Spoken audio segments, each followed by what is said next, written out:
Good morning.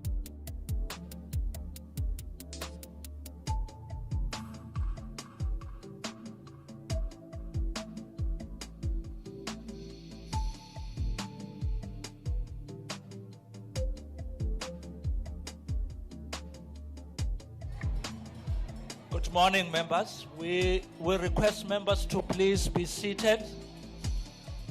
Members of Parliament are requested to be seated. Non-members are requested to leave the chamber. Non-members of Parliament are requested to please leave the chamber.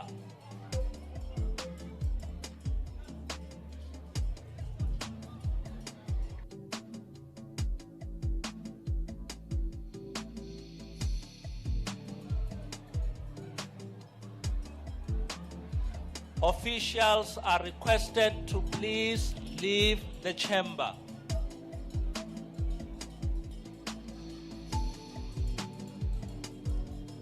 Officials are requested to please leave the chamber.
One, two.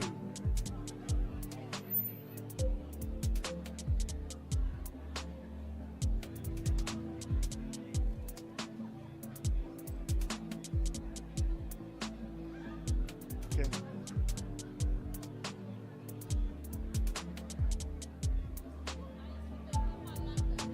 The chairperson of the National Council of Provinces, the Speaker of the National Assembly.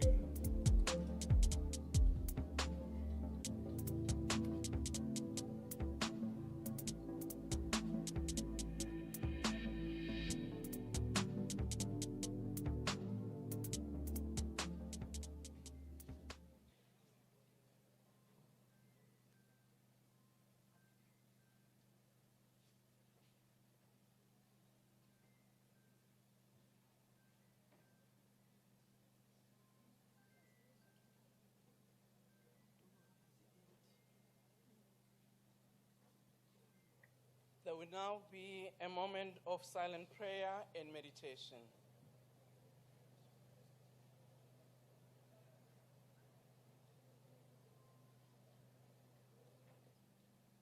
Please be seated.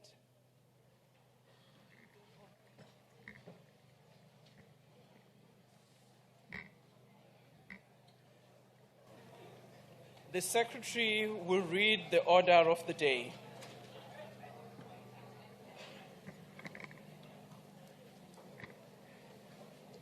Reply by the President to debate on the opening of Parliament address. I now call upon the Honourable the President to reply to the debate.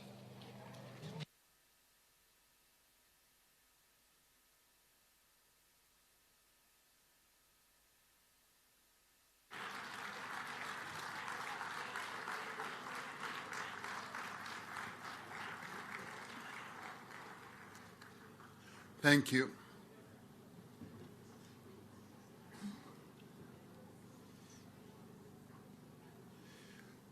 Speaker of the National Assembly, Honorable Toko Didiza, the Chairperson of the National Council of Provinces, Honorable Refilwe Mtsweni-Tsipane, the Deputy President of the Republic of South Africa, Honorable Paul Mashatile, Honorable Members of Parliament, Honorable Speaker and Chairperson, I'd like to begin by thanking the honorable members of this House for a rather robust and enriching debate. The speeches that were delivered on the whole of Friday clearly demonstrate that there is a common appreciation amongst members of this august Parliament that a debate of this nature, and indeed the work of this Parliament, is about something far bigger, far more important than just mere politics. It is about the future of our country and its people. It is about a future of opportunity, a future of promise that the people of South Africa have mandated us through their votes on the 29th of May to advance. The nation's eyes are on this Parliament and all of us that they elected to represent them. We wholeheartedly endorse the call by Honorable Muimang, who, when he spoke here, said that this Parliament should become the epicenter of the advancement of the will of the people of South Africa. Much of what has been said during this debate has confirmed that we have entered a new era in South African politics. It is an era of hope. It is an era of optimism for the people of our country and for its future. We must demonstrate in word and in deed that this is an era of a government of national unity and not a fleeting convenience. We've had and will continue to have points of divergence, as the spirited nature of this debate has demonstrated. At the same time, we all understand what is expected of us by those who put us here. They expect us to chart this country towards the ultimate goal of a better life for all, talking to each other and working together, and in the end, pulling in the same direction. That is what the people of South Africa expect of this House. That direction is towards the implementation of the medium-term development plan that's being crafted, the program that will guide the 7th administration. This plan will be based on the 3 strategic priorities that are outlined in the opening address last week. As we said, our priorities are inclusive growth and job creation, reducing poverty and tackling the high cost of living, and building a capable, ethical, and developmental state. For much of the 6th administration, we worked to address the challenges that beset our country and impeded our growth, such as state capture, lack of reforms, COVID-19, load shedding, and the breakdown of our state-owned enterprises. We also worked to overcome the silo mentality that pervaded the work of government and which in the past had contributed immensely to inefficiency, duplication, and waste of resources. As the Honorable Kwankwa has rightly put, it is important that whatever policies and programs the Government of National Unity develops, they must be aligned to the social realities that are facing our people. I couldn't agree more. What will define the 7th administration's work is strategic alignment of the priorities we have set out, together with greater efficiencies, the focus on the optimal use of resources. On Thursday evening, I said that the program of government is grounded in the National Development Plan, the African Union's Agenda 2063, and the United Nations Sustainable Development Goals. It is important to examine the progress we have made as a nation in addressing the challenges our people face. Last year, South Africa submitted its third country report to the United Nations on our progress towards meeting the Sustainable Development Goals. We highlighted in our report important trends towards meeting the Sustainable Development Goals targets in eradicating poverty and hunger, in good health and well-being, in inclusive and equitable quality education, in the provision of clean water and sanitation, in climate action, in building strong institutions for peace, justice, and other matters. Government's 30-year review report and the results of the Census 2022 are testament to the considerable progress the democratic state has made in pursuing equitable and sustainable development. On eradicating poverty and hunger, more indigent South Africans are accessing grants as part of an extensive social security net to mitigate the worst effects of poverty.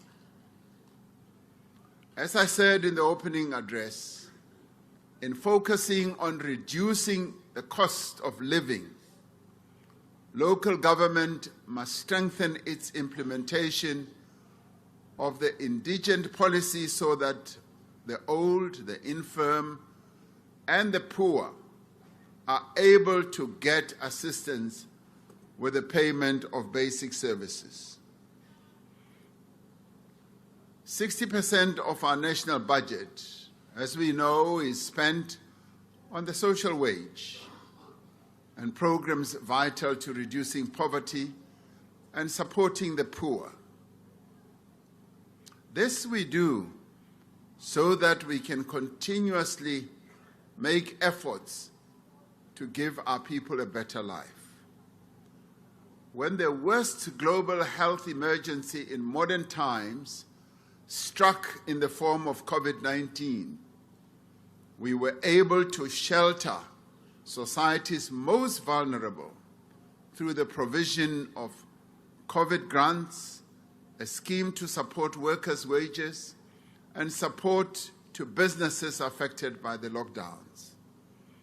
Over the next 5 years, we will be putting further programs in place to reduce poverty and mitigate the effects of the high cost of living, especially on the poorest of the poor. On good health and well-being, our country report to the United Nations notes reductions in maternal, infant, and neonatal mortality. South Africans are living longer and have better health outcomes. This is an important measure in the whole process of human development indexes. A key task for government over the next 5 years will be to ensure that everyone in South Africa has equal access to affordable, quality health care through the implementation of the NHI. That is an important development we need to look at. We are unwavering in our commitment to implement universal health coverage in a manner that brings all South Africans on board. And yes, we will continue with dialogues, with exchanges, with interactions to make this an important program for our people. On inclusive and equitable quality education, we've made progress with respect to functional literacy and numeracy at primary school level and in primary school completion rates. More progress needs to be done so that our children can continue or accede to a higher level of being able to read for meaning. Today, more South African children have access to early childhood development and grade R, as well as secondary school education outcomes that are continuing to steadily improve. The Child Support Grant, the no-fee schools, and expanded NSFAS funding has made a considerable impact on the lives of learners, particularly those from poor families. These social protection interventions, alongside others like the school's nutrition program and the sanitary dignity program aimed at female learners, are helping to break the cycle of generational poverty. Minister Gwahube and Deputy Minister Dr. Mhaule have clearly said that they want another major program, that of eradicating pit latrines in schools, to be continued with. And I stand behind them and wish them well as they try to completely eradicate pit toilets in our schools. Now, this is an important program that will bring dignity to the children in our schools. And as we do this, we will be able to enable more children to complete their schooling and to access opportunities also after they finish school with dignity. One need only look at last year's matriculation exams, where learners who were social grant beneficiaries achieved an 81% pass rate. This was an important development. Many of us never thought that we would reach this development so early in the implementation of the program. Access to education expands the capabilities of young people, but it also improves the productive capacity of our economy. As the Honorable Maimane has rightly put it, our young people are competing with the world. This is a new world, one that is rapidly changing and being influenced by technological advances. A better educated, a better skilled workforce makes our economy more competitive and catalyzes growth. We welcome the call for greater investment in skilling young people for the economy and for the future, and for young people to be familiar with emerging economies. Science and technology is going to continue playing an important role in enabling our young people to play the key role in our economy. Dr. Nzimande has informed me that we are going to continue making greater advances in this area. Across all of these interventions, we are prioritizing the health and well-being of children.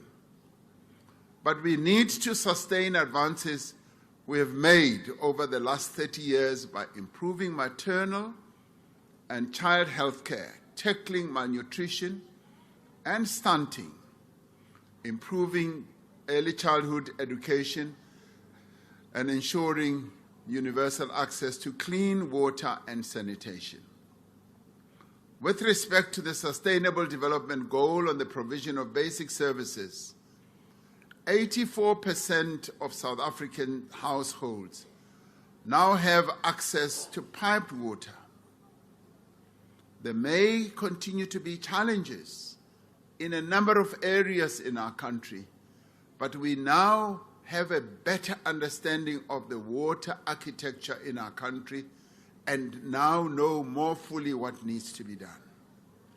71% of our people have access to decent sanitation, and 94% of households in our country have access to electricity. No other country on our continent has measures that come close to what South Africa has achieved. This seventh administration will focus on extending these services to those people who still do not have these basic requirements, and it will improve the reliability and affordability of delivery. This will require measures to improve the efficiency of local government to deliver on its crucial mandate. Minister Tlabisa's determination that all municipalities receive the necessary administrative, technical, and financial support for them to be viable and stable does represent the seventh administration's clear intention to improve the functioning of our municipalities. And yes, I will give him the full support as he executes this function. We agree with Councillor Stofile that we must address with urgency the governance and oversight challenges at local government level and the serious problem of municipal and consumer debt. On building and strengthening institutions, we have made significant progress in deepening democracy during 30 years of freedom through safeguarding human rights and fundamental freedoms. As parties to the Government of National Unity, we are in agreement on the importance of entrenching our constitutional democracy and the rule of law. We will continue to exert our every effort to safeguard the independence of our institutions, particularly the judiciary, the freedom of speech, the freedom of the media, and the work of institutions that support our democracy. We continue to entrench gender equality across all facets of society and in promoting the full participation in society of persons with disabilities and persons from vulnerable groups. We have enacted into law the Gender-Based Violence and Femicide Council, which will oversee and coordinate GBV programs across government and in partnership with all stakeholders. An important focus of this work will be women's economic empowerment and on leveraging government's policy of setting aside 40% of public procurement for women-owned businesses. Now, this process is underway. We'd like to see more and more of our departments ensuring that the procurement process in our government is more and more biased towards women-owned and run businesses. South Africa is a beacon of hope and progress when it comes to the rights of the LGBTQIA+ community. These are all important aspects of our human rights culture, and we will not turn back from having this approach on the LGBTQIA+ community. I cite this progress we've made together in advancing towards the Sustainable Development Goals, not as a diversion, honorable members, from the realities and challenges of the day. We are very much alive to the challenges we still face in our country, and yet we must remind ourselves that South Africa is not in a hopeless situation, rather, that some in the opposition benches want us to believe and have sought to loudly assert with sound and fury during this debate. They were loud, they were at times disorderly, but we are not the hopeless case they tried to paint. Now, South Africa is a country that has come a long way over the last 30 years. Let us never lose sight of that. Certainly, there have been setbacks and shortcomings, and I'm one of those who are first to admit that. But we have done much to recover from these and are now committed to move forward with greater speed and impact as the Government of National Unity. We have taken to heart the words of Honorable Zibi, that urgency is the currency of the times in which we now live. Yes, we have taken note of that. Our Government of National Unity is therefore determined to rapidly scale up the pace of our efforts to bring development and shared prosperity to our people by working together. And in this effort, as Minister Steenhuisen says, we need to be builders, not breakers or destroyers. We need to be weavers, not vultures. Those who share this vision of a better South Africa will find the doors of the Government of National Unity always open to cooperation and collaboration. It is expected of us all who have been entrusted with positions of leadership within the Government of National Unity and in this Parliament that we rise to the challenge to be builders and not breakers. We must be at the forefront of building a capable, ethical, and developmental state, of growing an inclusive economy and reducing poverty. As the members of the Government of National Unity, we have agreed to a common minimum program that forms the basis of the work of this 7th administration. We agree with Minister De Lille that the needs and pain of our people know no political affiliation. The policies we pursue and the programs we implement are not the property of any political party. We will therefore, each of us, equally advance and promote the positions and decisions of the Government of National Unity. I have said to my colleagues in the executive that there should be no competition among the parties to the Government of National Unity to try to undo or outdo each other or to lay claim to the policies that we collectively adopt. When we speak of transforming our country, we cannot confine our actions to building roads, factories, and houses. We cannot bring about a better South Africa if we do not give attention to the moral fiber of our society. Crime, corruption, and substance abuse, and all manner of ills continue to fray our social fabric and hold back our development as a nation.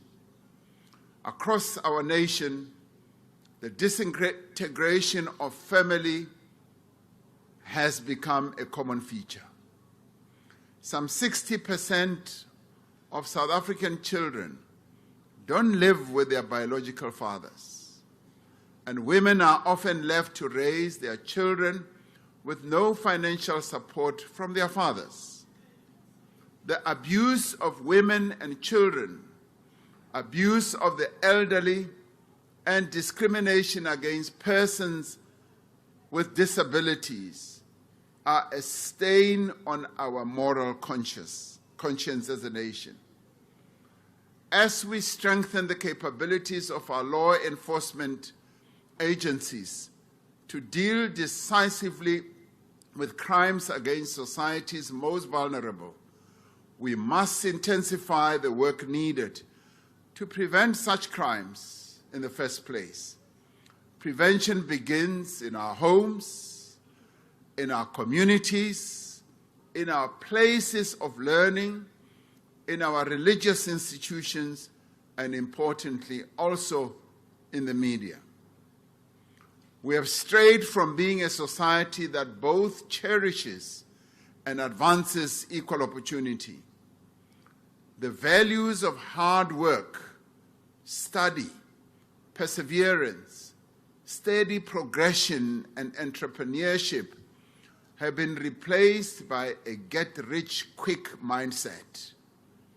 The corrosive lure of corruption has played no small part in this. As a government of national unity and in the upcoming national dialogue, we must come up with the measures that we need to take to promote greater respect for human dignity, ubuntu, empathy, and compassion in our society. Order, Mr. President. If you can take a seat. Honourable Member, what's the point of order? Thank you, Madam Speaker. My name is Vispan Reddy. I'm from Umkhonto Wesizwe Party. I rise in terms of Rule 92, and I seek your guidance. I'm a new member here in Parliament, and I really look to you for guidance. Madam Speaker, the President is referring to a government of national unity. Now, the definition of that is where a government is formed by the major political parties and Order, after Honourable Member. a crisis. I want your clarity. I wonder whether you Order, should be Honourable referring Member, to what this is your as a point? government, a grand coalition, point of order. rather than a government of national unity. It could be seen to be misleading. So I seek your guidance, Madam Speaker. Thank you very Thank you. much. You can Point take of your order. seat, Member. Indeed, there is no reference that can be argued that is wrong in terms of the statement. However, we would look at that matter, particularly on the Rules Committee. For now, we allow the President to proceed. Honourable Member Dlagude. Thank you very much, Honourable Speaker. The Honourable Member quoted a wrong rule. We are in a joint sitting, not the National Assembly. So that rule is quoting is wrong. Thank you very much. Thank you very much, Honourable Thank you for the Dlagude. lesson. Thank you. The Honourable Member did say he is new. He will need guidance, and I'm sure he has taken note of that guidance. Order. Let's allow the President to continue with his response. Mr. President. Thank you, Honorable Speaker. I think the one thing that is new is that we are in a new Marquee Hall. Honorable Speaker, this should involve our faith-based institutions, civil society organizations, working in communities, trade unions, sporting organizations, youth formations, and others. Restoring the values of integrity, honesty, and empathy in our society is not something that a strategic framework of government planning can resolve.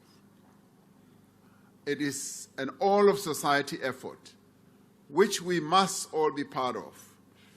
The leadership must come from all of us.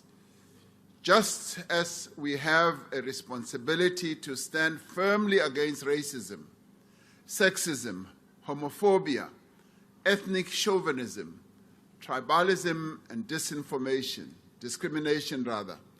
all leaders must demonstrate to the South African people that we are here to work for them and not for ourselves. We must demonstrate that we are the servants of our people. In 1994, we achieved a democratic breakthrough that many believed impossible and took those important first steps towards reconciliation between the various races in our country. As this Parliament, we must hold firm to the principles that underpin the founding values of our democratic country. We must not allow our work to be derailed by sowers of disunity. The name-calling, race-baiting, and ethnic chauvinism we have seen in the course of this debate has been regrettable. Minister Mackenzie has challenged us as a government and as a society to address the national question. This, I believe, is vital if we are to proceed to build a united nation.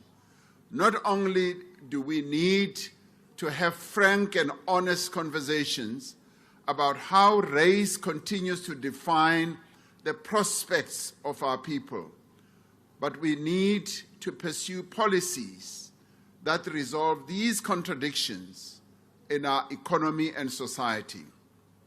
Honorable Sangoni Diko was clear in saying non-racialism is fundamental to the struggle for a free and equal society.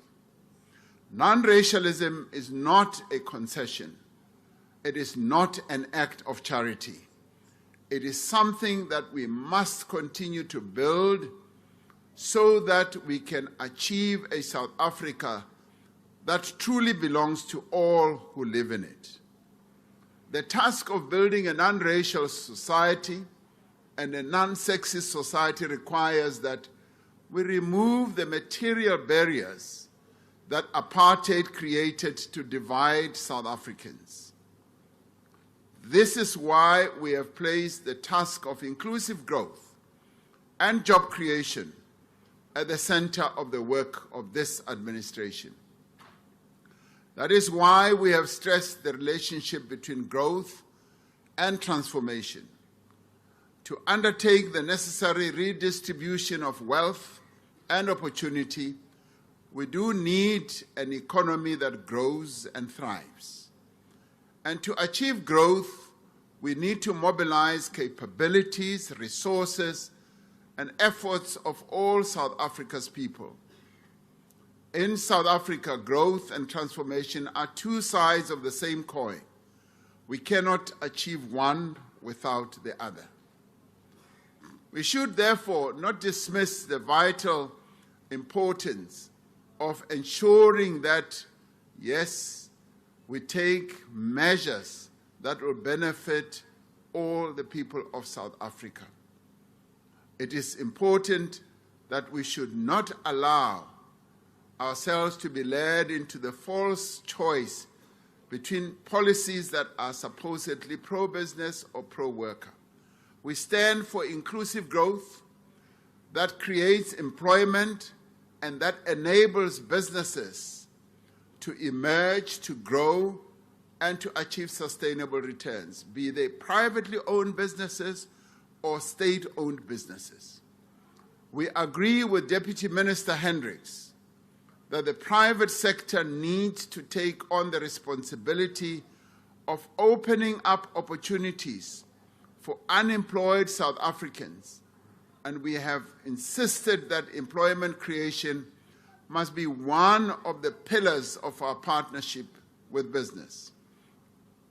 We have seen the impact of the Youth Employment Service, which we established some time ago together with the private sector, and which has created tens and tens of thousands of opportunities for young people, many of which opportunities have now translated into permanent, decent jobs.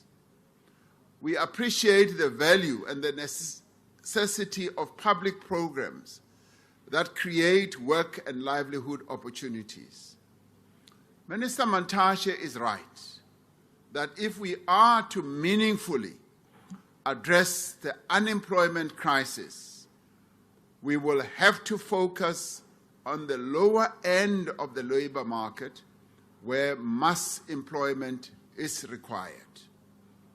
This is where we need to place most of our focus on, because many of the people who are unemployed are those who are at the lower end of the labor market.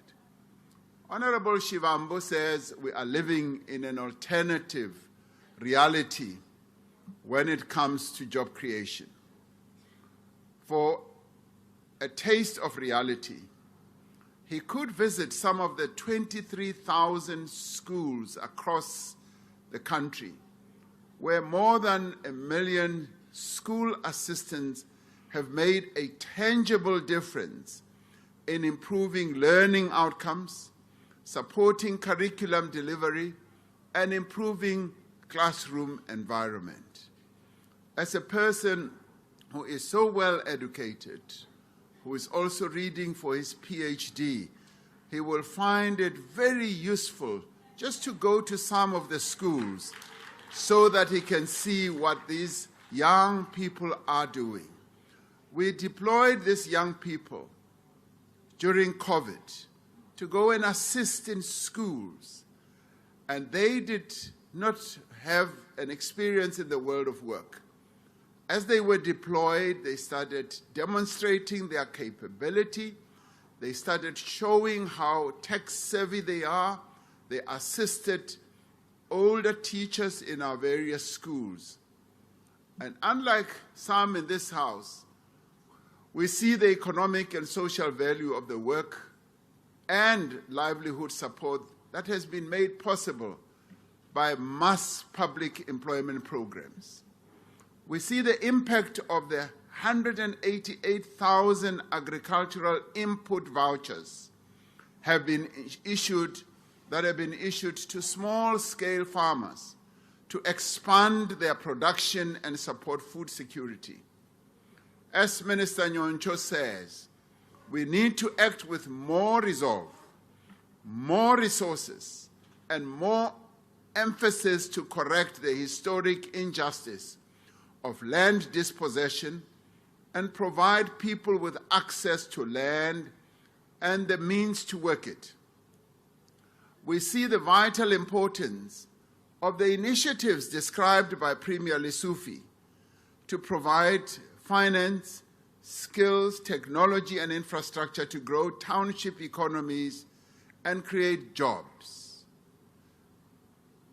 Minister Stella Ndabeni will be focusing more intently on what we need to do to support small and medium enterprises, particularly in rural areas and in the townships. 30 years ago, honorable members, at the summit of the Organization of African Unity, the forerunner of the African Union, our nation's founding father, Nelson Mandela, said, Africa shed her blood and surrendered the lives of her children so that all her children could be free. He continued to say, 1,000,000 times she put her hand to the plow that has now dug up the encrusted burden of oppression accumulated for centuries, close quotes. As this administration, we remain committed to a foreign relations policy and outlook that prioritizes the achievement of the African Union's Agenda 2063. Honorable Malema, South Africa's role on the continent and across the world remains firmly on our agenda. We don't just talk about it, we do, we act it out as the Republic of South Africa. We see the African Continental Free Trade Area and other instruments of continental economic integration as vital to our own economic fortunes. In January this year, we saw our first shipment of products to other African countries under the African Continental Free Trade Area. We are extremely encouraged by the potential of the trade area and what it presents in terms of new markets for South African goods, products, and services. We welcome the progress that is being made towards finalizing rules of origin of products and towards a pan-African payment and settlement system. As Minister Tau said, the African Continental Free Trade Area is a game-changing initiative to leverage one of the fastest growing consumer markets in the world, Africa. A growing market that is young, that is tech-savvy, highly educated, and conscientious about implementing actionable Pan-Africanism and for the 21st century. As South Africa, we are committed to silencing the guns on the continent and playing our part in peacekeeping and peace-building efforts on our continent. And we do this not because we are adventurists. We do this at the behest of the United Nations, the African Union, and our own Southern African Development Community, SADC. We have deployed members of the South African National Defense Force to support the UN, the AU, and SADC peacekeeping missions in several parts of our continent. They have served not only their own country, but also their continent with diligence and courage. We once again pay tribute to the soldiers who have lost their lives during operations in the DRC and in Mozambique, but also in our own country, as some have unfortunately lost their lives either through fires or various mishaps. And we do pass our condolences to the families of our soldiers, and we salute their bravery and sacrifice in the cause of peace in one of the world's most troubled regions. But we also pay our condolences to the families of our police officers who also die in operations and whose families lose breadwinners and their loved ones. So we dip our heads to them as well. We continue to make every effort to ensure the safety and well-being of our troops, of our police, in all the various operations that they get involved in. Our principled solidarity with the peoples burdened under the yoke of oppression and subjugation will not waver. We stand in solidarity with the peoples of Western Sahara and Palestine, and we continue to support Cuba as well. On Friday last week, as members of this House were debating, the International Court of Justice issued an advisory opinion on the state of Israel's continued occupation of Palestine and the construction of settlements in the West Bank, ruling that this was illegal under international law. The court said this should come to an end and as rapidly as possible. And we also reiterate that the occupation of Gaza and the West Bank must come to an end so that the Palestinians must have self-determination. Now, this is a separate case to the one launched by South Africa at the International Court of Justice last year in response to the genocide being perpetrated against the people of Gaza. What this latest ruling indicates is that international momentum against Israel's continued violations of the rights of the Palestinian people is growing. Just as I finish addressing you replying to this debate, I will be meeting the entire legal team that represents us at the International Court of Justice. These are some of the dedicated South African jurists, legal eagles I call them, who have through their intellectual prowess and legal knowledge been able to lift our flag to the topmost part of the international justice system. And I am going to be thanking them on your behalf. Just as our struggle for national liberation was eventually won with steady victories, so too will the quest for Palestine statehood be ultimately realized. We will continue to pursue progressive internationalism and advance principled solidarity. Our own history and experience demands no less of us.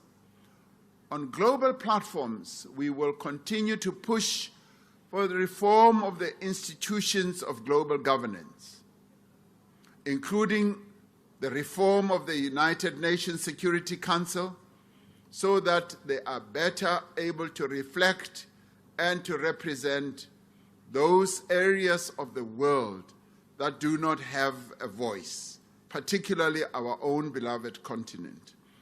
We will continue to push for the international financial institutions and the multilateral development banks to be reformed and representative, and to provide greater financial and technical support to developing countries to meet their most pressing needs. South Africa is preparing to host the annual G20 summit in 2025. We are pleased that our campaign to include the African Union as a member of the G20 was successful. You might recall we were the only African country that has been part of the G20. We now have our entire continent represented in that most important body. So South Africa and the AU will be acting together to advance the interests of our continent. This is an important platform to advance the interests of our continent and other countries of the global south, and to mobilize support for a more just and equal world order. Last year, South Africa played an instrumental role in the expansion of BRICS. This represents favorable trade and investment opportunities for our country, which we will continue to pursue in the course of the 7th administration. And we will continue to urge more developed economy countries to meet their responsibilities and obligations to developing economies to provide support for climate change adaptation and mitigation in line with their commitments under the Paris Agreement. As the Government of National Unity, we will continuously pursue a foreign policy based on the national interests, our country's economic objectives, and in furtherance of human rights and fundamental freedoms for all. In the same speech at the meeting of the OAU in 1994, Madiba concluded thus: if freedom was the crown which the fighters of liberation sought to place on the head of Mother Africa, let the upliftment, the happiness, the prosperity and comfort of her children be the jewel of the crown. We are now a government of national unity, formed in the course of rebuilding our nation. We are committed to putting our differences aside and working together for the common good. I'm really pleased that the members of the Government of National Unity demonstrated the unity of purpose and the commitment they have to advancing the interests of all South Africans during the debate and indeed in what they will be doing as leaders of the Government of National Unity. Behind us are 62 million South Africans who want and need us to succeed. And we will succeed as the Government of National Unity, even though others don't wish us well. Succeed we shall. As Minister Groenewald has said, we have before us an opportunity to restore and to build. So let us use this opportunity in challenging the difficult times that we live in the challenging and difficult times we live in. This unity will be our comfort. The unity that we are forging will be our courage, and it will be our greatest strength. It is time to get South Africa working again. Now, I want to conclude on dealing with one issue which I think needs to be observed in our debates in Parliament. It's important, Honorable Malema, that as we debate, we should play the ball and not the man. Now, you spend a considerable amount of time playing me, the man. What is important in building this country is to play the ball of development. You spend a lot of time talking about how the National Union of Mine Workers was formed.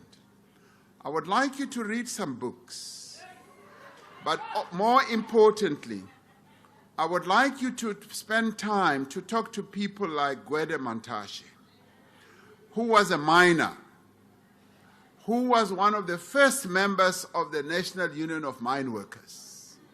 I would like you to speak to people like James Mutlatsi, who was the president of the National Union of Mine Workers. It's a pity that Elijah Bahai, a stalwart in our struggle in the African National Congress, has passed on. I would like you to speak to people like Salai Salai, who is in Lesotho. I'd like you to speak to people like Director Matlala. I'd like you to speak to many members of the NUM who on the 2nd of December 1982 got together in Klerksdorp to form the National Union of Mine Workers. And as they formed that union, they said, we are building a shield and a spear that is going to improve the lives of mine workers. And they did exactly that. And this Anglo-American that you quote suffered the greatest brunt of the actions of mine workers. 5 years later, after formation, being the largest union in this country, they embarked on a 21-day strike and stopped the entire mining industry in this country. And you call that a sellout position. That was not. Speak to Mondli Gungubele, who was a member of the NUM. Speak to many others. So in doing what you do, play the ball. The question I would ask, waar was Jay? Marikana. Waar was Jay? Where were you? Now, this is an important lesson. An important lesson. Order, honorable members. Order, honorable members. Honorable members. Marikana. Honorable members, can you please be in order? Honorable members, I wish to remind you, those of you who are making noise Friday, you requested the presiding officers to protect each and every one of you. Can we please be magnanimous and do exactly that?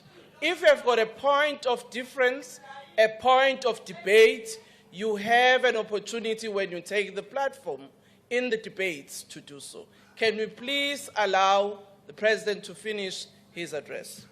Honorable Malema, na le wena re na lo hwetša nako ya gore re dule fatshe re bolele.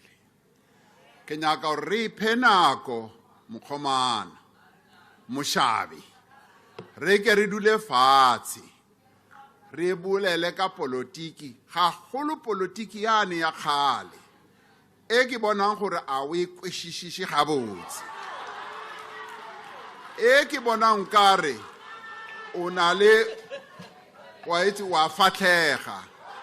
Ke nyaka gore re dule fatshe go etsetsa eng, go etsetsa gore ha o ema mo o iphe nako ya gore o bolele ka seo se tla isang ditaba tsa rena kwa pele. You know, o ile wa ema mo some 2 years ago wa roga papa wa ka, wa re papa wa ka ne ile leponisa. And yes, I'm proud to have been the son of a policeman, a very good policeman. Ke boletse le nkgono wa hao, and nka se ke ka ema mo ka roga nkgono wa hao ka ba ne ke mo tlhompha, le wena ke a go tlhompha. Ke bolela so ka obane go tshwanetse gore ha re le politiking re itehesi sa uri re thomphane, re sumbedze uri ri ne zwine ra khou zwi ita ndi zwine zwa ḓo isa lushaka lwashu phanḓa. Hezwi zwe wa zwi amba hafha ndo wana uri a zwi ngo fara nne fhedzi hambi, zwo fara na vhathu vhanzhi hambi. So kha ri dzule fhasi nne na iwe ri ambe zwavhuḓi nga uri holu lushaka ri nga lu fhaṱa hani. Ni helela kwala, ndi a livhuwa. Thank you very much.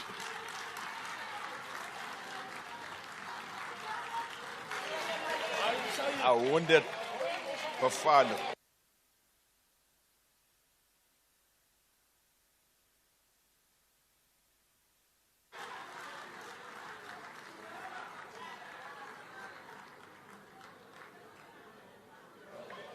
I thank the Honorable, the President, for his response to the debate.